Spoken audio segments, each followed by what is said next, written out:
من صلى 4 في اول النهار اکفک آخرہ، جو 4 رکعتیں صبح کے وقت پڑھ لے یا 2 رکعتیں پڑھ لے، جس کو نماز چاشت کہتے ہیں، صلاۃ الاوابین جس کو نماز اوابین کہتے ہیں، جس کو نماز ضحیٰ کہتے ہیں، حین ترمض الفصال، صحیح مسلم کی روایت ہے، وحین رمضت الفصال، یہ وہ وقت ہے جب اونٹنی کے بچوں کے پاؤں جلنے لگ جائیں، اتنی تپش زمین پہ آ جائے۔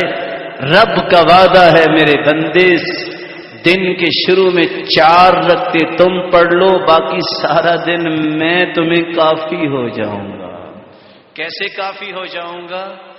نہ دنیا کا غم رہے گا، جب تم میری رحمت کے سائے میں آ گئے تو کوئی گناہ بھی نہیں رہے گا۔ اللہ رب العزت ہمیں اپنی زندگی کا اسکیجول تقوی کے بنا پہ ترتیب دینے کی توفیق عطا فرمائے۔